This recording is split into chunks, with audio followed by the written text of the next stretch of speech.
Okay, so we have a new film from a Vision, right? It is called Lost in Tomorrow. It is from Kellen Gibbs, who wrote and directed the film. It is produced by uh, Donald Nugent. It's executive produced by Jess Gibbs, Rachel Goldsmith, and John Sheehy. It is associate produced by Sarah Navatil, William Johnson, Catherine Johnson, Dawn Gibbs, and Aaron Amador. Co-produced by Curtis Anton and Kellen Gibbs, with consultation from Mark Shady. Philippe Telez handled the music. Martin Anthony Munez, cinematography. Tyler Brebner edits a piece. Sarah Navatil is also down with the casting. Daniela Wise was production design. And our cast. Okay, so um let's try and get this correct. So we have got Richard Neal as Andrew Anderson. That is Harper's dad. Julia Parker plays Melissa Anderson, Harper's mum. Now we've got Harper, right? Harper. Whew. This one's gonna be interesting because there's a lot of Harpers, right? And you're probably thinking, wait, what? That makes no sense whatsoever. You need to see the film to get it, right? Because yeah, there are a lot of Harpers. it's an interesting film that way. Okay, so we have got Tessa Espinola. She plays Harper and Quinn. We've got Jessica Graham. Oh, yeah, I thought I recognized. Yeah, we know Jessica. Jessica's great. I think it's the same Jessica Graham. I believe it is. Dum dum dum dum dum. Yes, it is. It's the same Jessica Graham. Yeah, so she's another version of Harper. There's Jordan Knapp as Harper and Ophelia. Anna Telfer is Harper and Angelica. We have got Zachary Ray Sherman as Harper and Nathan. And Arthur Roberts as Harper and Jean. But our one and true Harper Anderson was played by Charity Rose. We also got the Doctor, played by Renee Pezota.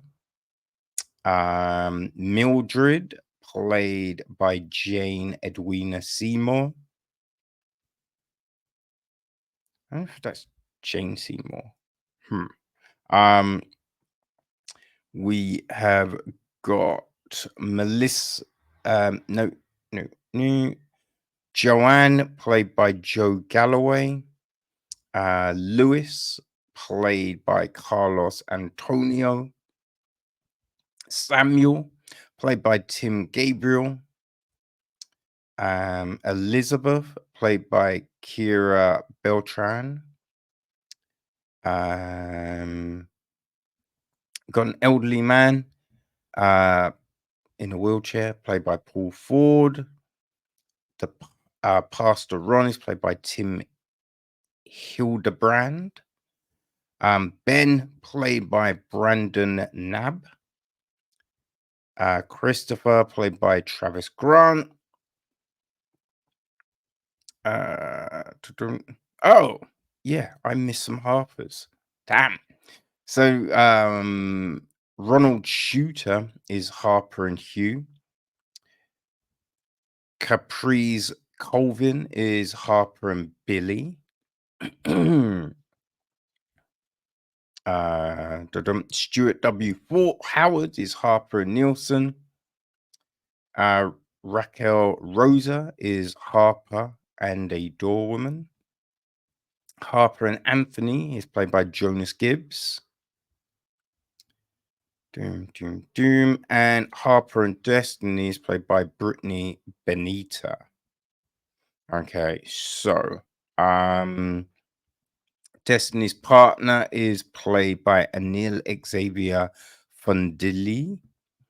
Aiden is played by Mason Marcus Burnell. Mina is played by Bianca Lemire. Miss Thomas, played by Michelle Measy. Marty, played by Nicholas Puro. Michael, played by Mike Pesto. Jim, played by John Shee. Henry, played by Jory Kramer. Laura, played by Simi Sangan. All right, so yeah, there's a load of people in it. And the gist of the film: when young Harper Anderson continues to get into fights at school, her parents punish her and don't seem to understand the turmoil. She finds herself wishing she could be someone else. Unexpectedly, when she wakes up the next morning, she has become a different person. Each day thereafter, she finds herself in a different person's body and lives within the consciousness, memories, and perspective of the new person. But deep within, Harper still exists. Search for, exists and searches for a way to get home. So this is actually Gibbs's feature directorial debut, and he has this to say: Lost in Tomorrow is a love letter to my younger self, the one who struggled to understand the relentless power of time, growth, and change. It explores these themes with a fantastical coming of age journey that asks, who am I today? Who will I be tomorrow? And will I ever make it back home? So yeah, there you go. Right. And yes, right. I think there is that within this film. Right. It's not a perfect film. Right. And I think there are some that might want something a bit more complex and intricate. But at its core, you can see what it's trying to say. You can see the sentiment in there. You know, we start off with Harper, right? She looks like in a great family situation, gets on with her mum, her dad, you know what I mean? Everything is gravy. But she's just not she hasn't found a place in life yet, right? It's that age where, people are mean and you don't really understand why, right? Why isn't everyone just nice? Right? Why do people say nasty things? I don't get it. It doesn't make any sense. It's that age for her, which I think comes across well. Right? Now, she's her way to handle it is violence, which not the best route, right? Not the best, and especially when people are just if it's right, there's a level. I feel there's a level which you have to get to. Well, sometimes, you know what I mean? And especially when you're younger, it's just like, okay, let's go. And I think this aspect of things, right? Just those conversations about violence and how to act and all of that doesn't necessarily come across. Now we do get, her mum being like, "Look, we've had this conversation. You shouldn't." The dad's all a bit more, "Oh yeah, do your thing," kind of thing. So it is very simplistic, that approach. I get it, right? We've got an 80-minute film. You don't want to get too heavy with things. You know what I mean? It's just serving a purpose, right? So I get it. But yeah, we're just kind of surface level on that front. Now, after certain things happen, as I said, she goes to bed and she's just like, oh, she hates being her. She wants to be someone else. And yeah, she wakes up in a different body. Now, you can think big, right? You can think vice versa. Yeah, films like that, right? 13 going on, is it 13 going on 30? I think that's another one. Freaky Friday, obviously. You know what I mean? There's plenty of films that have dealt with people changing bodies and all of that kind of thing. Now, I think because of that, you like my first thing was okay. You know what I mean? It's a little bit crazy that first transformation, but then thinking, okay, if I was I forget how old Harper is. She's not old. I mean, she might be 10, right? It's 10-year-old waking up in a different body. Yeah, you probably will freak out. You probably will freak out.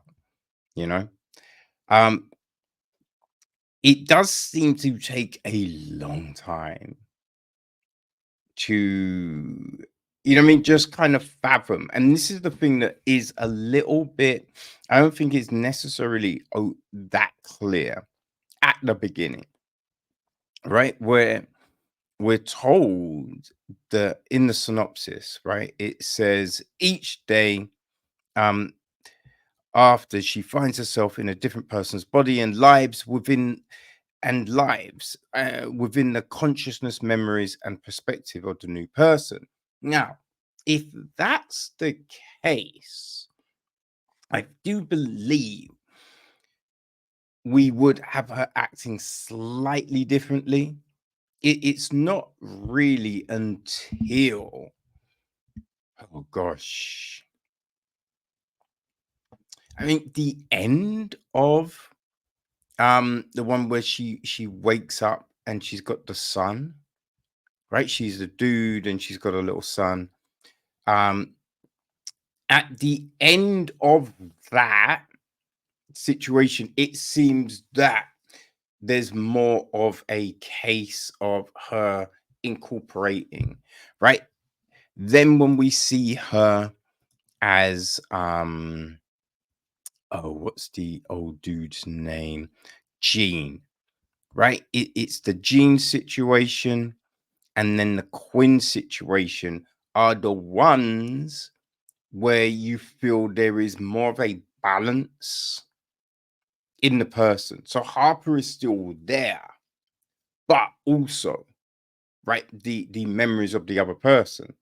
Because in the other ones, there is a lot of who are you? Where am I? Blah blah blah. But you would know all of that, right? I think maybe an inner monologue would have probably benefited just to kind of get across some of the anxiety of like, wait, my name is Gene, but I'm Harper. Huh. This isn't my house. Wait, this is 73 blah blah street.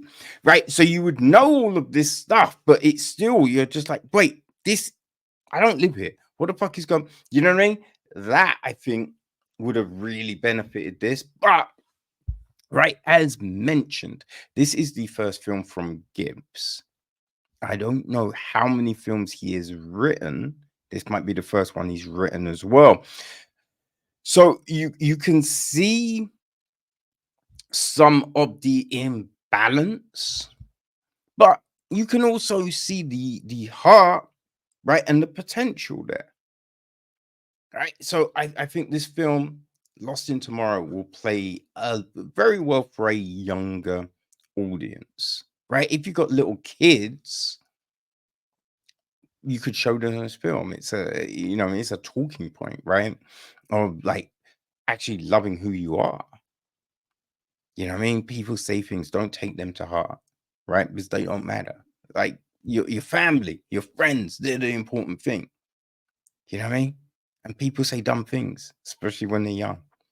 So I think this film would work with that. You might have seen it around as Tomorrow. I think Lost in Tomorrow is a better film title. I think it works better for what this is. But yeah, Lost in Tomorrow, it will be hitting all VODs, and I think it comes out on DVD on the same day, but that is June the 11th. So mark that down on the calendar, people. Um, I would say that right now, when you look at things like we looked at last week, Turtles All the Way Down, very, you know, sweet heartfelt kind of film. Now, I wouldn't say that Lost in Tomorrow is at that level, but I think if you really enjoy that kind of film, Lost in Tomorrow will kind of speak to you. And as mentioned, if you have young kids, I think this would probably play perfectly for them. So I hope that is helpful, people. And remember, mark it down on the calendar. The 11th of June is when Lost in Tomorrow hits VODs and DVDs. Okay, enjoy. Peace.